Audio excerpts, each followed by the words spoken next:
welcome to a Wednesday evening of Detroit in black and white. As you can see, we're missing some of our co-hosts, Adolph Mongo and Vanessa Moss, but we're going to try to hold up the fort here. We've got Jim Nardone, the former police chief of Trenton. Welcome, Jim. Good evening. And then you're supposed to go, yay! And then we also have Joanne King, from representing Detroit's East Side. Joanne is the host of the podcast Detroit Joe, and I have been a guest on there a few times. And she is a retired school teacher, and she's been around, a lifetime Detroiter. So we're going to get into it. Let's start with Jim. Any outrage of the week? Well, I didn't have an outrage, but it's plenty out there. Interesting. One of our guests was talking about AIPAC the last show, and he basically said, I don't know exactly. His point was, I guess that Parorgs was that we didn't know, maybe I didn't know what was going on, and he's probably exactly right. So I did a little research on it, and he talked about AIPAC influence in Detroit elections. I think he probably was talking about the congressional races, but yeah, they're a big influence, and I wasn't that familiar with them. So my point is this: some of our viewers have more information, more facts.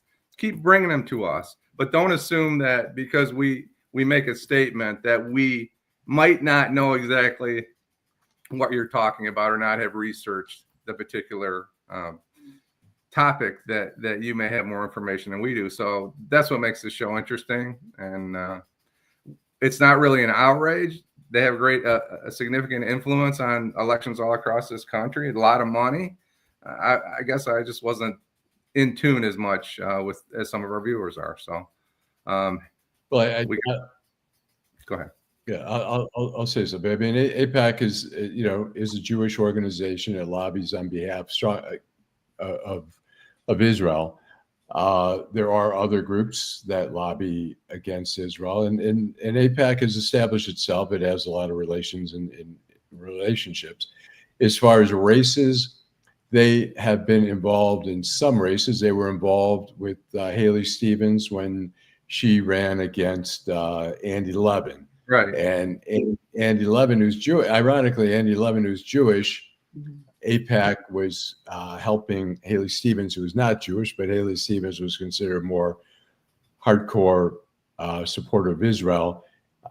Andy Levin was a bigger critic of Israel, and AIPAC did get involved in that race. Not only AIPAC, but other Jewish groups. But we've seen it. Rashida Tlaib has had support from some of the Arab groups around the country. So it's not exclusive, but it's certainly a political force there, and people have been critical of AIPAC for having a hand, but they're not involved in every race. They're always looking, they're always shopping around for a candidate to run against Rashida Tlaib, who's considered obviously very anti-Israel. They haven't had a lot of success, and now that Rashida Tlaib, they would have had success here in the 13th Congressional District, which is Detroit primarily, and Grosse Pointe, but now Rashida Tlaib has moved over to the 12th Congressional District, which is a big part of Dearborn, West Detroit, which has a sizable Arab population. So they do have a voice in it, and some people are critical of that. So it's and my point was not like they're involved. Sure. My point was he had good information. I appreciate his information. I wasn't blowing him off. I was just not aware of it as some other people are. That's all. Yeah. Okay. Joe. Yes. Yes. All right. Now bring it home. Well, I've got so many things that I'm just pissed about. So I'll start with something little, and then I'll get to something big.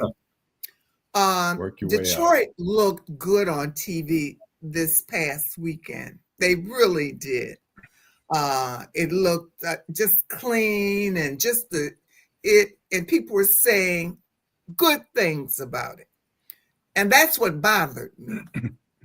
That they would say, oh, Detroit is so cool. Detroit is coming back. And I'm like, you don't live in Detroit. These are people that lived in Southfield and Birmingham, and you talk about Detroit is coming back. where were you when we were going through hard times? So, and it was okay with us. You know, we knew that we live in an urban area, and you're going to have your ups and you're going to have your downs.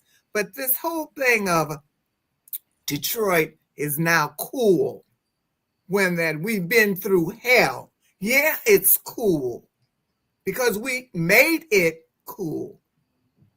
So I still do get pissed off when people say that. Yeah, I understand, and I think some people, but I'll say this. I mean, Detroit, like when you travel around the world, when people say where you're from, people, I mean, I live in Detroit, I can say Detroit, you know, but there's other people, they may live in Southfield, Bloomfield Hills, they'll say I'm from Detroit. So the Detroit teams are here, different cultural events are here. There is a certain sense, some people's parents grew up in Detroit and they moved to the suburbs. There is a sense of ownership of Detroit, even if you're not living in Detroit. So, but I get what you're saying. To me, being in the media, I think Detroit was always sort of a stereotype, like Time Magazine, Newsweek. They just wanted crime stories. That's what they wanted out of Detroit. But I think, I always say this, and some people may disagree, I think in 2011 during the Super Bowl, when Chrysler ran the M&M commercial on the Chrysler 200, and they drove through Detroit, I thought that captured Detroit in the most honest way. And I had an FBI agent at the time, I was living in DC, who said, I saw that commercial, I wanted to buy a Chrysler 200. But really what us Detroiters saw was they captured the grit. There was no pretension in that. And I think slowly that kind of shifted the narrative to suddenly, like, the New York Times can't write enough good things about, you know, the top 20 cities in the world to visit, and Detroit is often on that. Some of the restaurants here in Detroit are making, you know, getting reviewed in some of the top food magazines and stuff like that. And so Detroit has, and Shinola caught on to that early on and said, Detroit's a brand. Some people resented it because their watches were so damn expensive.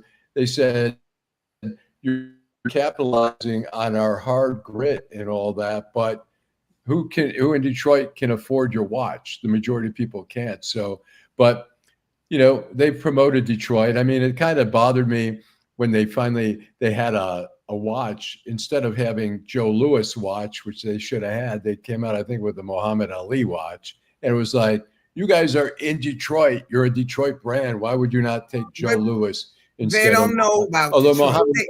Can I ask a question of both of you? Yeah, go ahead. Can I ask a question of both of you and all our viewers? Hello, Mr. 1213. Good evening, Gula. Karen Winson, our good friend. She lived in Detroit before it was popular. Karen's a little cooler than the rest of us. FBA Convo. Good evening from Hazel Park. Hello, Hazel Park. So, Jill Sheridan. Hey, Jill.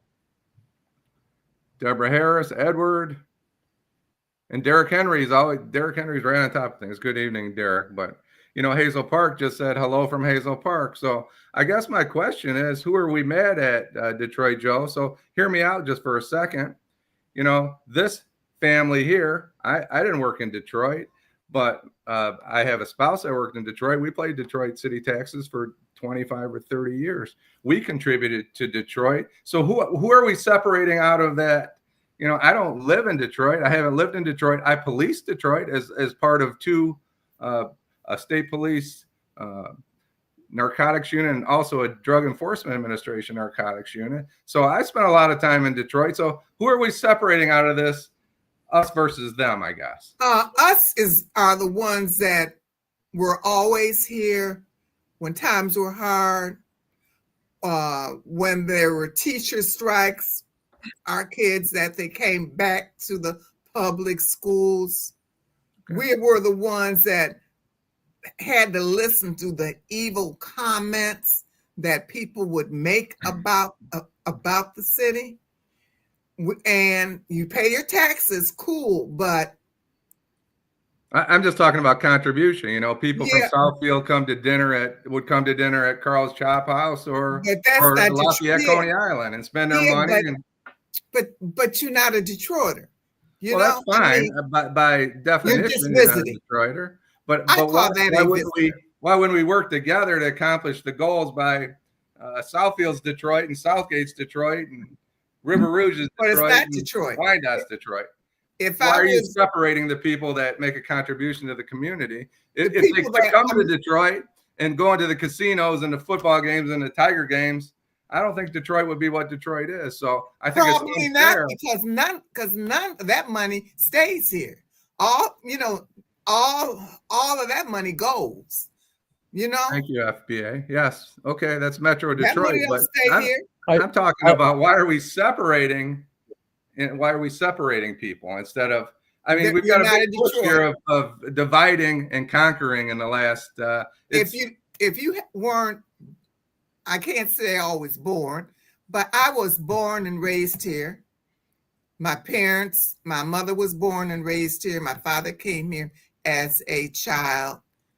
We contribute, but we were there doing more than what the rest of the people were who ran out the Southfield. And my grandfather built a house on Muralin and rode the streetcar to Fort Well, he Worth. was a Detroiter. Okay. He was a Detroiter. And my dad grew up on Muralin. But I think, Joe, I understand what both of you are saying, but I understand what you're saying, Joe, and you have a pride there, and you've been like, we've been here the whole time.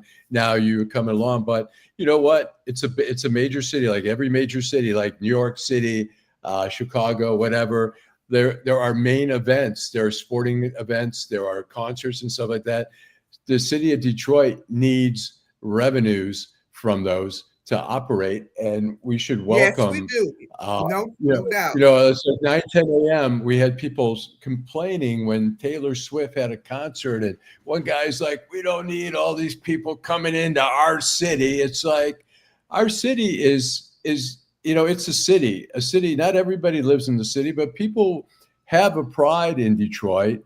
And yes, we do. they feel that connection. Like Jim said, maybe it's your parents. Maybe my parents came here from after the war. They came here. They lived on Elmhurst for a while. They moved to the suburbs. I'm back in Detroit. My cousins lived in Detroit for a long, long time. And I think we need everybody here, and we should be happy that people are loving Detroit. And we shouldn't like regret and say, oh, now you're coming sort of Johnny come lately. I understand it's like the Lions fans who say, I've been a Lions fan my whole life. Now the Lions are winning, and suddenly you folks love the Lions. We were there every game when they were getting their asses kicked. But I understand both. There's two sides to it, and no one's wrong. But I think it's important that we embrace everybody who wants to come into the city. We have people coming now. We never saw this, where people come here. I was at the Jazz Fest. I was talking to a couple. They came from Colorado.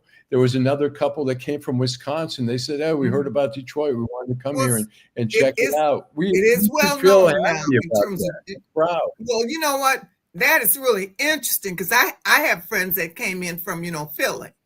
But Detroit has always been a music jazz town. It always has. That ain't nothing new. But if you haven't been here, you would not have known it. We had all these jazz clubs. Baker's wasn't the only one. It's always been a jazz place. So it's how that people market it also. The 20 Grand nightclub on 14th Street, which had all the Supremes, Marvin Gaye. My father had a bar right around the corner on 14th and Grand River called the Strand Lounge. He used to get the overflow, and they were sold out at the 20 Grand. He had bands on the weekend. Detroit has an amazing music history. We have some of the greatest. When I heard even on Jimmy Fallon show, and they started doing a Temptations song, and I was like, wow. I remember dancing to that in junior high, and we all, we grew up with Motown, and we were proud of Motown, and we still are proud of Motown. But, let's take a break, and we're going to be right back. We've got Joanne King of Detroit Joe, and we've got Jim Nardone, one of the co-hosts here, or the regular co-host, and Joanne's been kind enough to come on as a guest co-host here, and we appreciate her for that. Let's get to a commercial and we'll be right back. Hi, I'm Eric Sabri, your Wayne County Treasurer. Are you living in the home of a deceased family member and you're facing property tax foreclosure, or maybe you know someone who's in the same situation? The probate process may be helpful to you. If you file a probate petition and notify our office, the foreclosure proceedings will be halted during the probate process. We have several nonprofit partners who have free attorneys who can assist you. Contact our office, 313-224-5990, or email us at taxinfo@waynecounty.com. Don't lose your family property. Some of these properties have been in the family for 4 or 5 generations. Contact us now. We're here to help.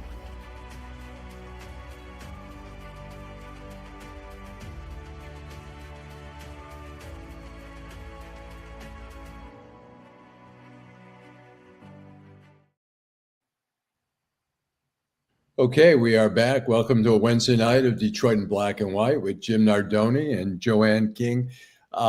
Jim, why don't you read some comments? We've got quite a few comments pouring in here. I will. The term Metro Detroit is a two-sided sword by Karen Winston. Uses divide when things are bad and endure when things are good. That may be true, Karen. There may be some truth to that. My family is from 35th in Michigan. Visit Chicago Detroiters to see your family.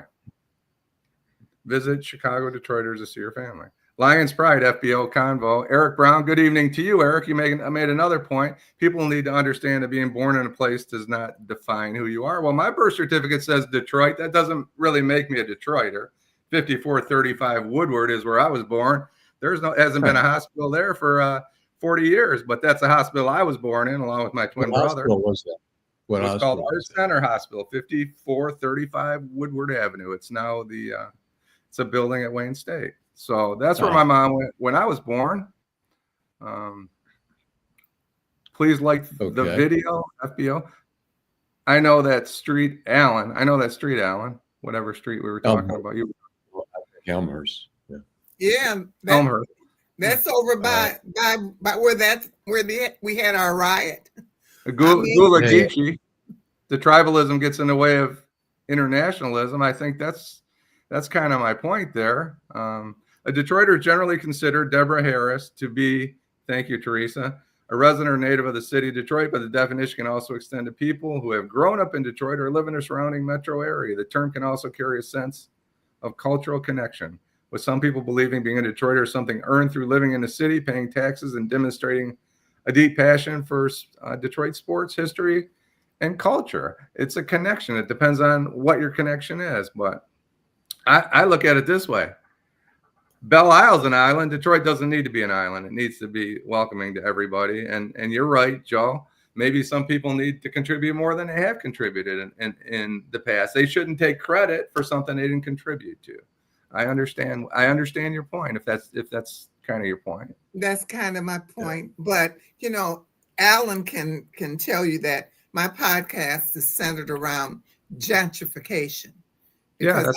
Because my family's been pushed out of different areas, and the area that I'm living in now, which was the area in which they were pushed out of, I was able to come back to, but now I'm watching other people being pushed out.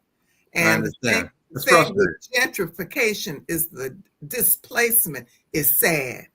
I agree with that. Gullah Geechee, Michigan, the place of Napian was. Okay. Then we have Detroit proper. That's all Metro Detroit.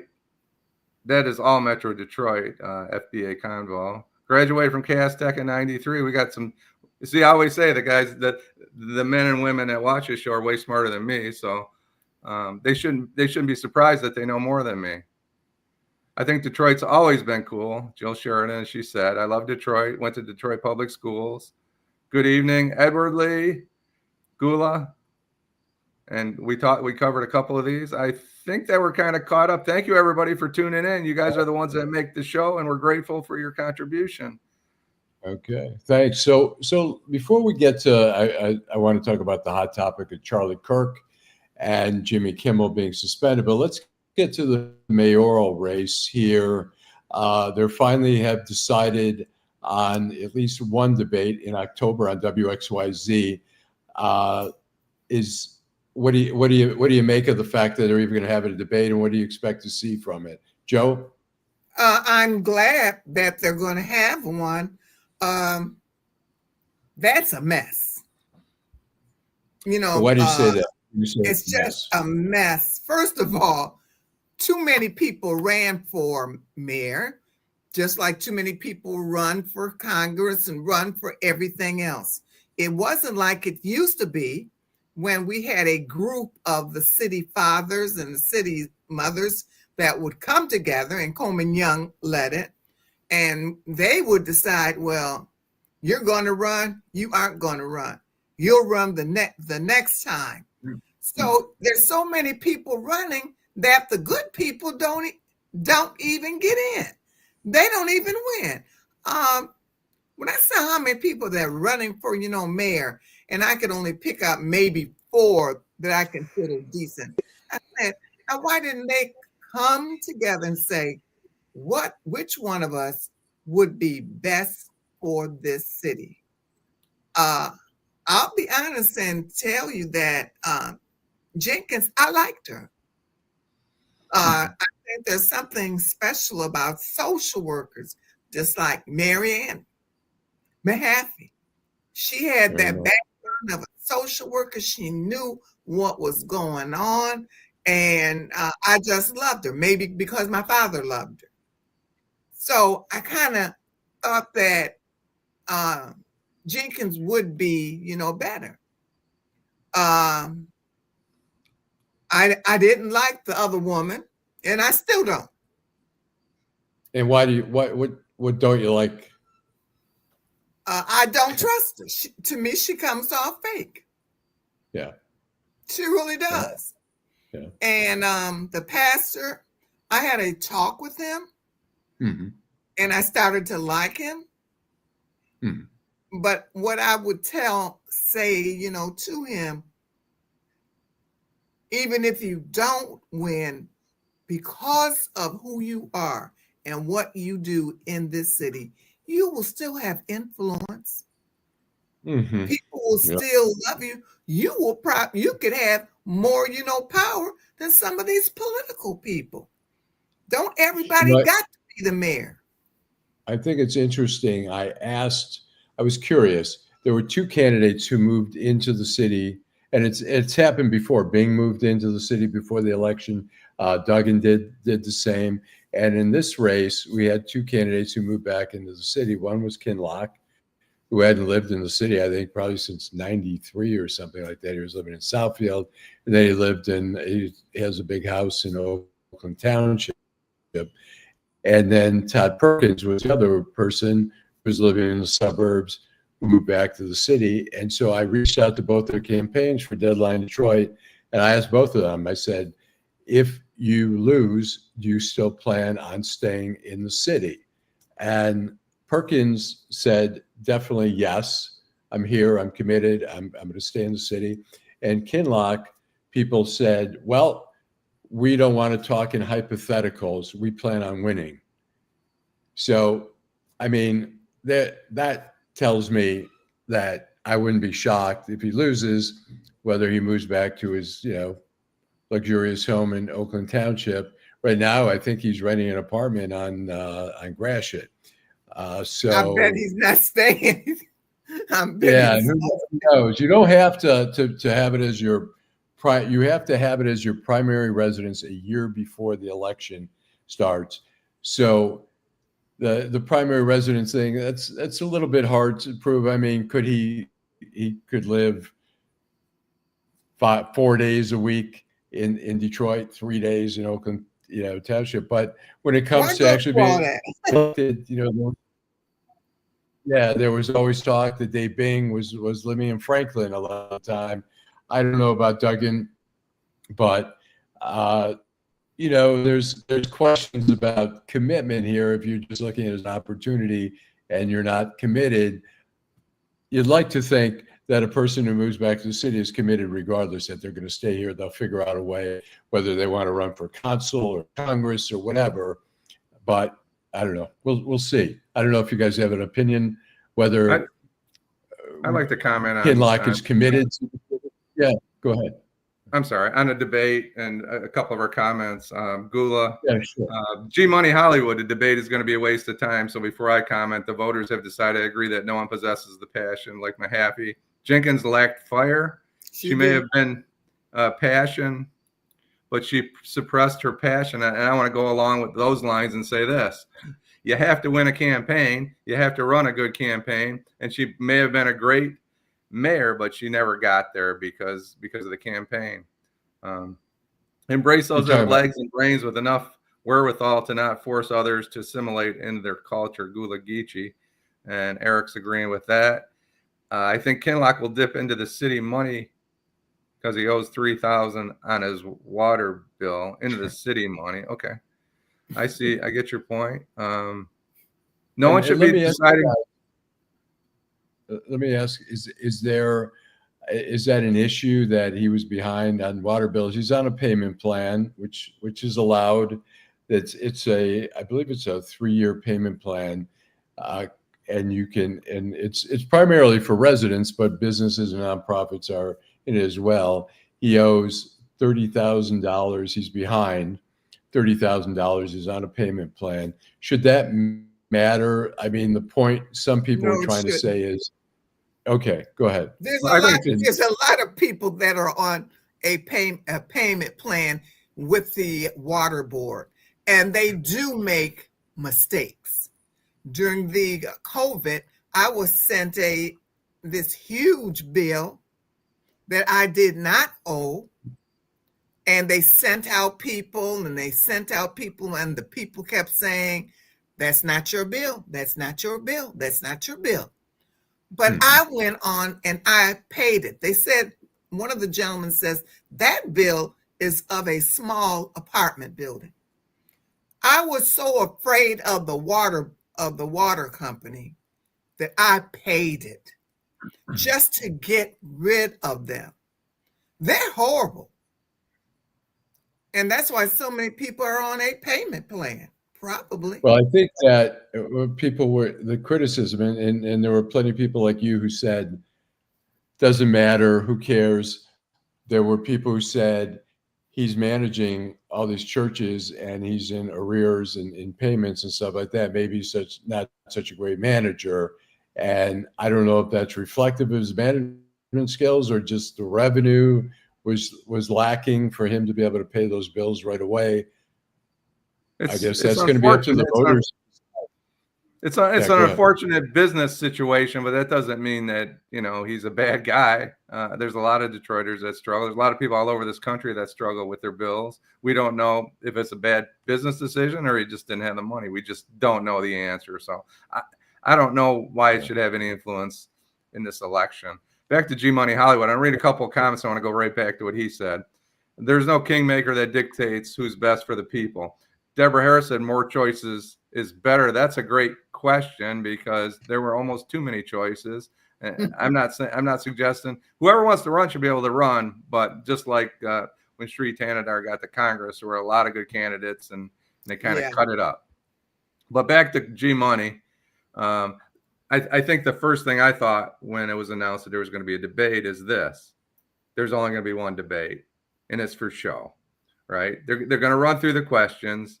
And that's going to be the end of it. And we're going to get on with this election. So I appreciate both candidates being able and willing to debate. I think it's great for the community. I think the people need to hear from them. But we'll see what that, they're originally talking about 2 or 3, but I think this will be the only debate. Then it is showtime, Yeah, I think at this point, I think it's Jenkins' race to lose. That's just my perception there. I think she's more well funded. She killed in the primary. It doesn't mean automatically that you win the general, but it's I think Kinloch has some catching up to do, and I think there's an opportunity during the debate to land some punches in there. And if he does, and he's going to have to come at her, and it's really, he's going to have to knock her down a peg or two. And she wins, if she just breaks even and she doesn't lose, she doesn't have to win, but she can't lose. And if he really makes a great showing, it could have an impact. Maybe a few votes, maybe a few votes enough to win. Yeah, it's a tough. And thanks to Deborah Harris for her comment. She thinks it should matter, and that's got to be a personal decision for the voters of the city. And we appreciate your thoughts on that. Karen Winston says, Go ahead. I'm sorry, I'm losing you, Allan. You're kind of fading out, and I'm unfortunately I'm trying not to. I was just reading a few of the comments. Go ahead. People are persuaded by charisma, and both candidates that are left standing both have it. The pastor did not exercise his charisma like he could have, so that is why he will fall short of the glory. G Money Hollywood and Karen Winston, we covered that question. We're talking mayor. Not everybody is on a water bill plan. I guess you're right, Deborah. We always expect more out of the people that we want to put in a place of responsibility. So I get your point. I understand your point. And I'm sure a lot of Detroiters feel exactly as you do. Well, let's take another break, and we're going to come back. I want to talk about Charlie Kirk. I want to talk about Jimmy Kimmel. And we do want to talk about Jimmy Fallon coming to town and how that, we talked a little bit about that, but we can talk about at least Jimmy. The whole Charlie Kirk thing is blowing up in terms of it's just so crazy, and there's just so much tugging, pulling going on and so much emotion going on. I think it's an important issue to talk about, but we'll be right back after this message. Homeownership opportunities are rising in the city of Detroit, and there's a house out there that's right for you and your family. You don't even have to worry about credit or getting a loan. You can win a house for as little as $1,000 and pay for the renovation cost as you go. It all starts at buildingdetroit.org and the Detroit Land Bank Authority. Our auction and Own It Now programs offer a variety of houses and neighborhoods all over the city of Detroit. These homes are in desperate need of repair and new ownership. You can begin by going to our interactive map and detailed property listings to find the right fit for you. It won't be easy, and renovation costs are not cheap, but our compliance team is there every step of the way. We will help you track your progress and connect you with local discounts to save you more money. We have already sold more than 15,000 homes in the city of Detroit, and our inventory is shrinking fast, so you don't want to miss out on this wonderful opportunity. Start your home buying journey today by visiting buildingdetroit.org.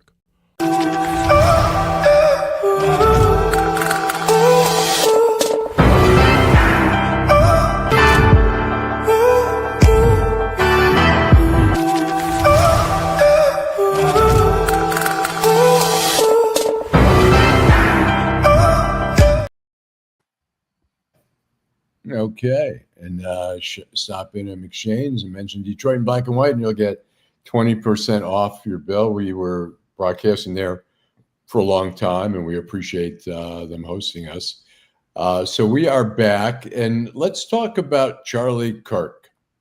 I find it interesting that Charlie Kirk is being celebrated for speaking his mind, and even though some people claim some of the stuff he said was racist or whatever, other people saw him as promoting America and speaking his mind and being, as they saw him, as being honest about things. And so now people are being canceled for speaking their mind. And now we see that Jimmy Kimmel, the host on ABC, is being basically canceled. So he made some remarks on TV, and I'll read them to you. And he made remarks, and so some of the local stations around the country said we're not going to run his show. We're outraged over it. And I'll read you his, and you tell me. He said, and this is Associated Press saying, and the suspension is indefinite at this point. It says, in his monologue on Monday, Kimmel said that, quote, "We hit some new lows over the weekend with the MAGA gang, desperately trying to characterize this kid who murdered Charlie Kirk as anything other than one of them and doing everything they can to score political points from it. Kimmel said Trump's response to Kirk's death is, quote, is not how an adult grieves the murder of someone he called a friend. This is how a 4-year-old mourns a goldfish, okay? He also said the FBI chief, Kash Patel, has handled the investigation into the murder, quote, like a kid who didn't read the book, BSing his way through an oral report. So the thing is, to me, here's basically a satirist, a social commentator, a comedian speaking his mind like Charlie Kirk did. And Charlie Kirk had a right. He had a right to live. He had a right to express his, even if a lot of us don't agree with what he had to say. But here, Jimmy Kimmel is expressing himself. And now ABC, which already has shown its spinelessness by settling the case with George Stephanopoulos, when George Stephanopoulos said that Trump was convicted of rape.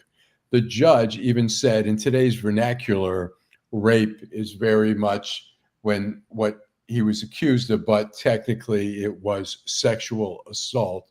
They settled the case. I can tell you, as somebody who's been in the media business for many, many decades, who's had stories when I worked at the Washington Post, the Detroit News, we sat down with attorneys sometimes when we had very controversial stories. They went over it line by line, word by word, trying. So I have a fairly good sense of what constitutes libel, what is going to get you in trouble in a court of law. And ABC settled on that lawsuit when there was no way any attorney, an attorney right out of college, could have defended that case. So I just worry, what Jimmy Kimmel said may have been offensive to some people, but what Charlie Kirk said sometimes was offensive to people, and he had the right. And now we're seeing a cancel culture here by people expressing what we're applauding Charlie Kirk for doing, is expressing his feelings and his views. So I find it, and somebody says, I still can't believe CBS has canceled Stephen Colbert. And again, CBS/Paramount was waiting for a merger to happen with Sky News or whatever, and they suspended or they canceled basically the show. They claim it was for financial reasons. I don't buy it. I think they were trying to please Trump, and I think ABC is doing the same now, where Trump is going to go. Trump hated Jimmy Kimmel, and now all we have left really of the late night critics is Seth Meyers. We'll see how long he lasts. So I don't know if you guys have any opinion. Jim, I can see in your eyes there's something going on there. Yeah, confusion is what's going on for over here behind my eyes, because and I'm going to go with this. First of all, since the murder, I won't even call it an assassination, of this Charlie Kirk, I had only seen him on TV 2 or 3 times, and I told people on this show, and I really didn't like his approach. I thought that I didn't really understand. I understand he was trying to appeal to 20-year-old kids and not more mature people like us. But I can tell you, I'm looking at this list that I wrote down earlier today of 9 NFL teams that saluted Charlie Kirk. 18 teams were playing between the 9 teams. The New York Yankees, the Chicago Cubs, NASCAR, the UFC, LSU, 3 or 4 colleges, LSU, South Carolina. This is where I'm confused.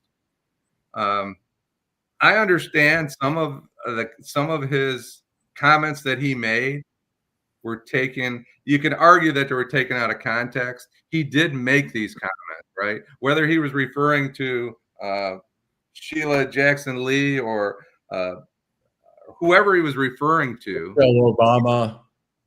Michelle Obama, he still made these comments. And what I'm confused about is why society, I guess it's politically correct, why they decided to, first of all, criticize people for using their First Amendment rights. I don't do that. I understand the employer. There's some things you can't do when you have an employer, right? Because what you do represents them. But I have a real hard time understanding why some of these organizations jumped at the opportunity to embrace this, as Karen Winston's talking about, the flag at half staff. This is just some guy. I don't mean that disrespectfully to him or his family, but my question is, how did we get here? And why can't we just find out what the truth? This man is now a martyr, and he was made a martyr. I would argue, just as Donald Trump was made a martyr by the people of the left. They've made this a bigger deal than the people of the right. However, Trump and his minions, I'm not talking about responsibility. I'm talking about, now everybody knows who Charlie Kirk is, right? Not just because he got assassinated, because I can't turn on my computer without a clip showing up. So I don't understand why the NFL and Major League Baseball and everybody felt that this was a hill to die on. I'm just confused by that. Joe, you have any? I had never heard of the man until this happened. So when I started researching and listening to some of his stuff, I said, you got to be kidding. This man was going on campuses making these types of comments.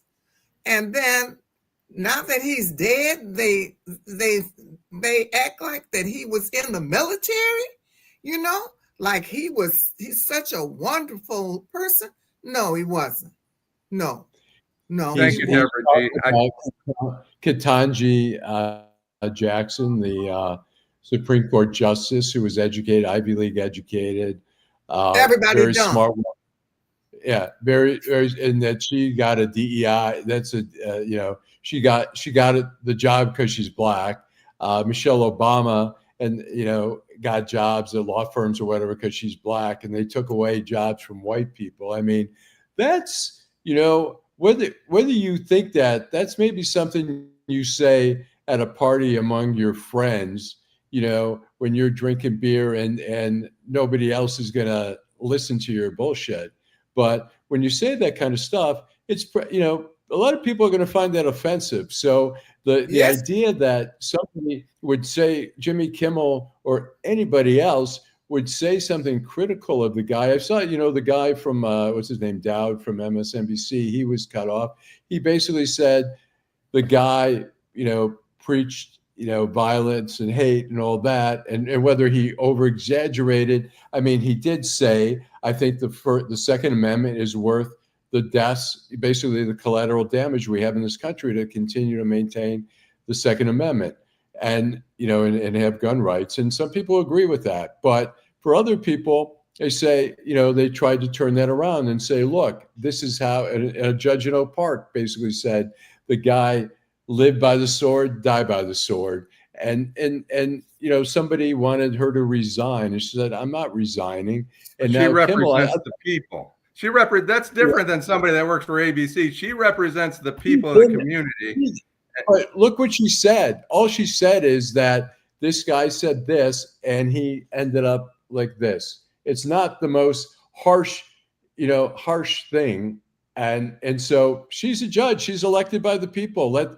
If the people don't like it, they can not elect her. They can impeach her. I think that she has to be removed by the governor by that. But the most interesting thing that I was just thinking about is like these voices are strong voices. Jimmy Kimmel, Seth Meyers, Stephen Colbert. They are standing up to whether you agree with them or not, but there are a lot of people who appreciate that. And what's going to happen when these networks try to silence them? They did that. Howard Stern, who was pretty vile at times and was really didn't want to be censored. He went to Sirius Radio and grew that into an empire. And look at radio today. Howard Stern has, got it going on as opposed to like regular radio these days, like WJR and stuff like that. It's just not what it used to be. And so I wonder what's going to happen with Jimmy Kimmel and their platform. And can we go back to well, I'm glad I'm glad it's over with. When are they going to bury him so that we can move on? Allan, we're losing you. Well, are you with us, Allan? Okay. Are you losing me? Yeah. Yeah. Can you hear me? We can Okay, now. sorry. Yeah. Like I said, my internet is out. My internet's out. I'm using my phone internet, so we may be getting a weaker signal than normal. But I want to go back to our but colleagues. anyways, I was. Let me just say real quick, and then Okay. I just want to say that it creates the opportunity for alternatives to ABC. Fine, they want to get rid of Colbert. Well, people are going to get pissed off about that. Those I look at, to me, the two most popular things on those networks is normally the news network, the news division, and late night. There are some good shows that still come out of there, but a lot of it's coming through Netflix and the other Hulu, Amazon. And so I think they've got to be careful trying to suck up to Trump, because they're going to end up with not much left. And they're going to be an alternative. There is a desire to still hear these people, and they're going to figure out a new platform. So go ahead. Well, I was just going to And say, I'm hopeful. Terry McCrimmon said J.D. Vance supports the legacy of this now deceased person. What a shame. We really need to know who Charlie Kirk is. I wish we knew who he was before they decided to embrace him. And if he said some pretty vile and offensive things that were not necessarily positive for society. And that's where I'm confused why, people would be celebrating. I'm not sure why we're doing what we're doing. So Gula Geechee said culture is in the language. Idi Amen thought our speech is not protected after we say what we say. All right. I'm sorry. I gave out. Deborah Harris, multiple entities and forces, including political actors. Is everyone here? All right. We are back. Okay, I'm sorry. I saw the internet gave out for a minute. Anyways, I apologize for that, but go ahead, Jim. Just reading Deborah, who's always thoughtful, her comment. Multiple entities and forces, including political actors, extremist groups, and social media algorithms, intentionally and unintentionally deepen racial divisions. I agree with that. Exploiting racial tensions to create animosity between black and white people has always been a persistent strategy in U.S. history, and continues in modern context through misinformation and political polarization. That's what we're faced with in this country right now.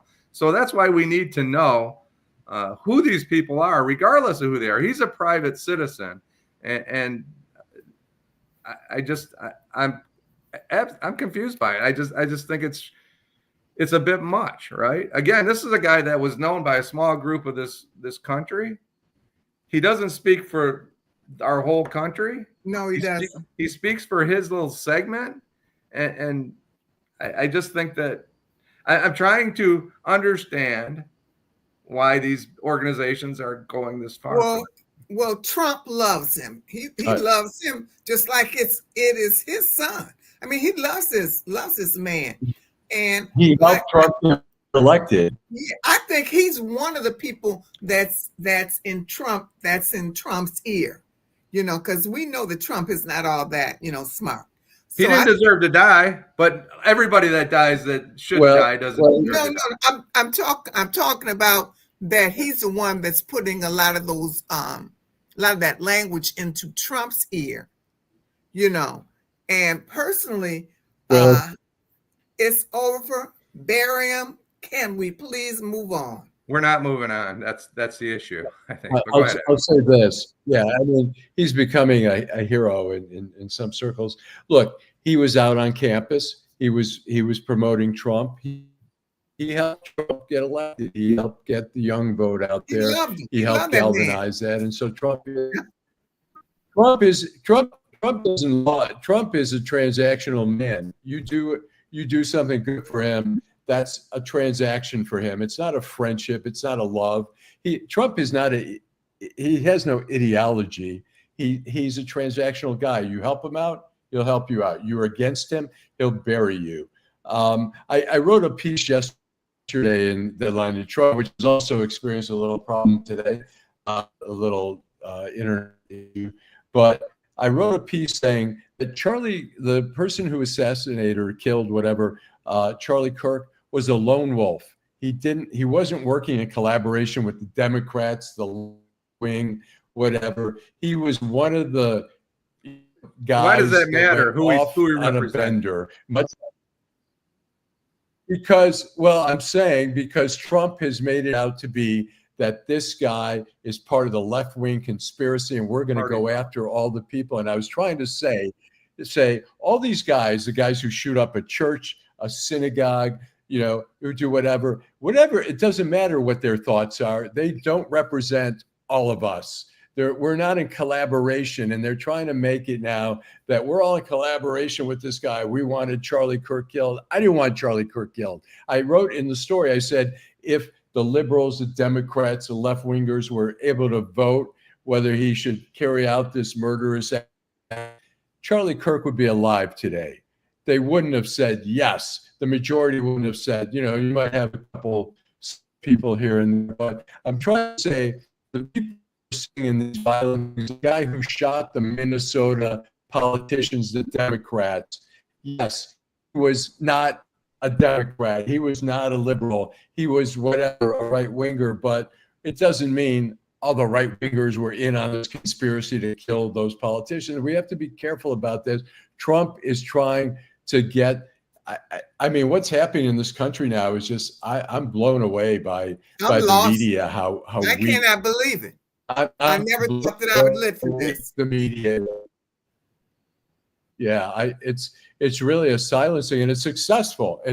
I hand it to him. I mean, it's a success. The FBI, Kash Patel, they had people who are suing. Some of the top agents are suing the FBI, and because some of the things they were asked before they were fired is, did you vote for Trump? Are you loyal to Trump? That the agency is not supposed to be his military wing, his execution squad. What we're seeing is really troublesome in the media. What we're seeing now, look, Jimmy Kimmel, whatever, he's been a powerful voice pushing up against Trump at a time where I think there needs to be some balance here. And to me, it's important. Let me ask you a question. Jim. I'm sorry, I didn't mean to interrupt you. Again, you're fade now. So I apologize, Alan. Well, no, that's all right. What Jimmy Kimmel said, I watched the two segments. He didn't say anything positive about the death of this young man. He did not. Right. All right. He made it about Trump. And my question to you and to Joe and our viewers is, why are we still talking about Trump all the time? I understand what he's trying to do, but people need to walk away from his silly, stupid actions instead of Go ahead. You know what? It's funny. I had lunch with a prominent Republican who doesn't love Trump. And he said, I read the New York Times every day. I see 2 stories about Trump every single day. And I said, he's doing stuff every single day that is in violation of the Constitution. He's overstepping. It's not like every idea of his is bad, but he's overstepping, he's trampling on the Constitution. And so I told this person, I said, look, people complain and say, all you do is Trump, Trump, Trump. On the other hand, we walk away and we say, go ahead, we're tired. You've worn us down. Do whatever you want. It's dangerous to walk away and ignore him. Why we're talking about it is because he is influencing America in a way that no president has ever influenced America before. That's my opinion. But I understand what you're saying. I have a friend who says the media is playing into Trump. Everything they're doing is bashing. It's a turnoff for a lot of people in the country. But he's doing shit. If we ignore it, he's wearing down people. I didn't say to ignore it. I just think that part of the overreaction is not always positive. And I think this death could have been handled better by everybody. I'm talking about the people that have influence in this country. And unfortunately, I think this death makes the Democrats, the left, look bad, and it makes Trump look bad too. But it doesn't help the left. Their reaction, some of the people and I don't care what they think. They're entitled to believe whatever they want to believe. But I think the left could have handled this a little better. There were some people that were really good, but there were some people that weren't so good. Deborah King, Harris. I just want to say the day it happened, we were on the air, and I said, look, I do not condone the murder. The guy spoke out. I didn't agree with a lot of stuff that he spoke out about, but he had the right to speak out. I mean, I was in support of when the Nazis, I wasn't in support of the Nazis marching in Skokie, where there were a lot of Jews way back, and the ACLU defended their right to march and their freedom of speech, even though they did that while holding their nose because of the respect for the Constitution and the right to speak out. So, Charlie Kirk, I don't have to agree with it, but I certainly didn't condone what he did. And the idea that Trump is trying to suggest that all the liberals and left wings, which in his book is like, could be people who care about the environment, climate change, people who are pro-abortion or whatever, the radical left, he just bunches them all together and creates an enemy in a way that we've seen leaders in the 30s in fascist countries do, where he turns everyone against you're a liberal, you're a bad, that's a bad word. I think of the liberal as a good word. I do too. And I think it's sad the way that this man hates Black women. Now, ain't no doubt about that. Which man? Trump. I mean, he hates us. Okay. And not that we care, because Trump only cares about power. His voter only matters about how he some horrible things about Black women. He has. Yes, I agree about a lot of women, all kinds of women. But you're right. I agree with you. I just want to get a couple comments before Deborah G made a comment, and her last line was the left didn't do it. Absolutely right, Deborah. A lunatic did it, and it's always the lunatic that kills another human being for no good reason. When Trump misuses his powers, what about the bullet to the brain of Congressman Gabby Giffords and the hammer to the head of all of them, Terry, and the other ones you mentioned, the Hortmans, Pelosi's husband in Minnesota that was an incredible crime. That was a thought out, sophisticated lunatic that killed that nice family up there in Minnesota because for God knows why, who knows why, for whatever reason, Trump feels like we need the military in Detroit and he will send it if the governor asks. Dwellia, hey Dwellia, thanks for tuning in. We missed you. I don't think the National Guard's coming to Detroit, and I think the governor's kind of backing off a little bit on some other things. Nicole Reeves. All they can do is pick up. You have to be invited in to states. They've got away with it because some laws in D.C. get away with it in the National Guard. Right. A judge found that it was illegal. I want to play this real quick. J.D. Vance came to Howell, Michigan today. Okay. Teresa, you want to hit that? Because for some reason it's not. Teresa? All right. Can you hear? Can you guys hear me? Yeah, we can hear you. I can. The ways in which we. Okay.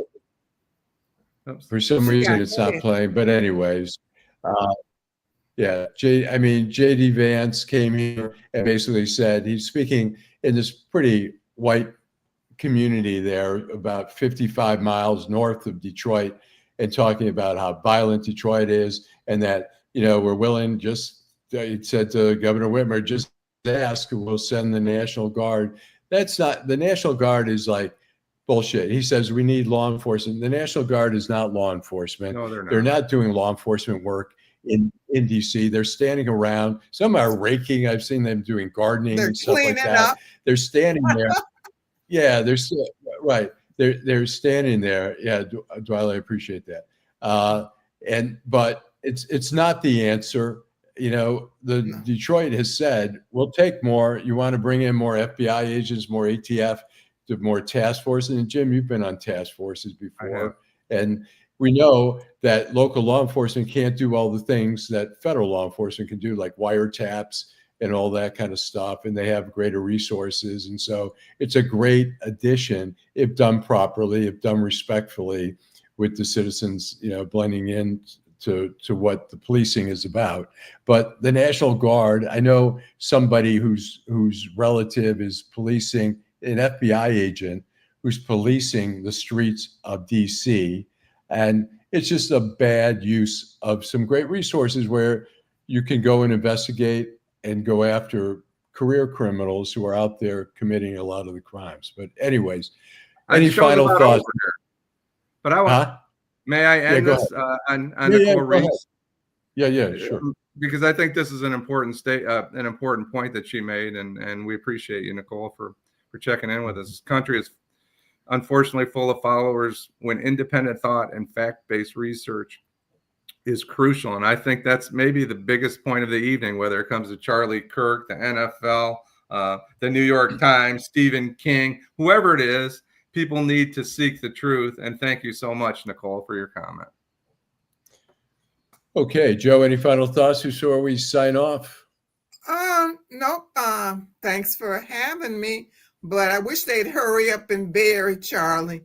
And I think that would calm some of this stuff down.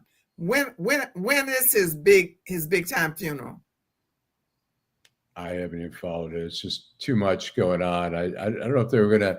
I don't know if it was a rumor that they were gonna lay him to rest at the rotunda, or if that was BS. Although they did fly him on Air Force Two, back. He flew his body back on Air Force Two, which is I've never heard of before. Taking I've never heard of that either, but happens to be a pal of these guys. So, but there's a lot of very unorthodox things that have happened in this administration. And Derek finishes out with two young black men were lynched in Mississippi. I don't know exactly what he's talking about. Yeah, there was one that I had heard of. I'm not sure where, but he was lynched. I'm sorry to hear that. I did not hear that either. Terry McCrimmon talks about our sons and daughter using the National Guard as props, and he's absolutely right about that. Sorry, Allan, I'm ready. I don't want to miss all our contributors out there. We appreciate them. So go ahead, Allan. That's good. Yeah, we want to thank everyone. Joe, thanks for coming on the show. Well, I think you may return on Friday. We were supposed to have Ira Todd, but there was a little mix up there. And Jim, as always, thanks so much for your input, and we'll be back on Friday night with more action. So thanks, everybody. Thank you. Good evening.